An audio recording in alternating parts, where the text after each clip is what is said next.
Xin chào các bạn nhé. Hôm nay mình sẽ làm một video sửa cái bót lái xe thaco 6 tấn 7 tấn nhé. Mình nặng lái này. Hôm nay mình sẽ chuẩn bị mình tháo ra làm nhé.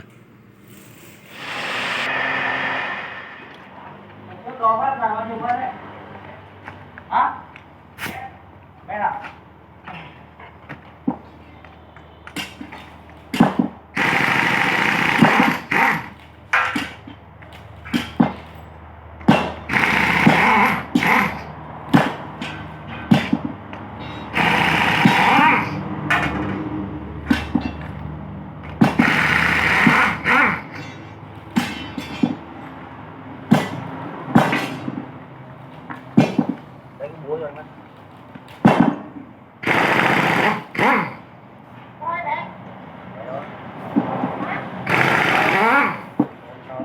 Đấy, búa đấy đấy.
Đừng thôi.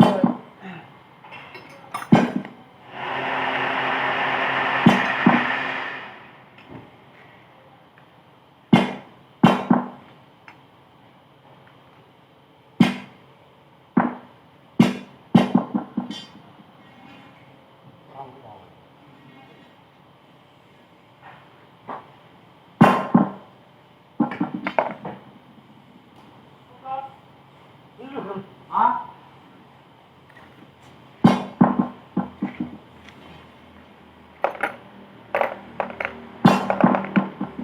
Người ơi, xuống nhanh ấy, bay à? Dưới này tí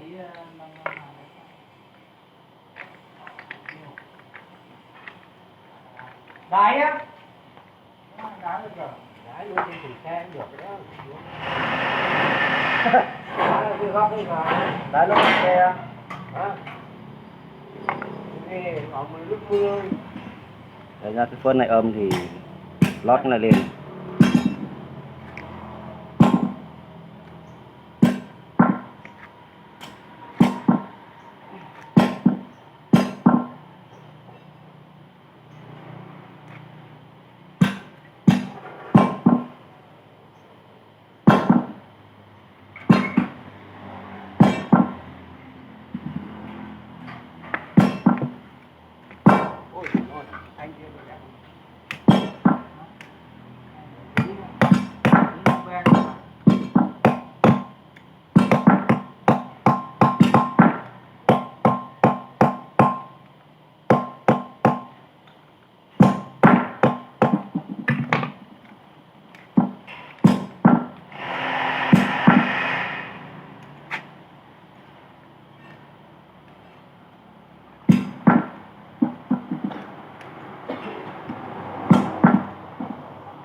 Cần phải kiều cái này ra nhá.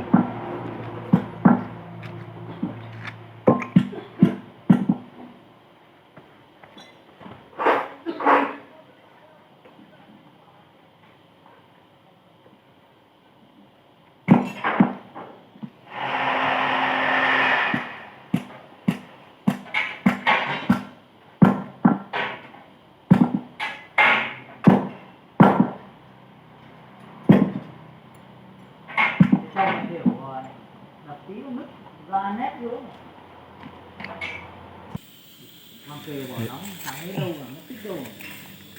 Cái bót này nhá, bót này phải gáy ti rồi này. Ra mình gáy ti và hỏng ti luôn nhá. Cái này là không được rồi. Tí nó đen hàng thế này. Ti. Rất nhẹ tưng luôn. Đây là quy trình mở cửa dầu của nó. Cái này đi là xe không trả lại lái này. Cái ti hạn chế lái. Và ti cửa hồi đường hồi dầu này. Đấy là hỏng nhá. Bon này thì hỏng rồi, mình vứt đi rồi này.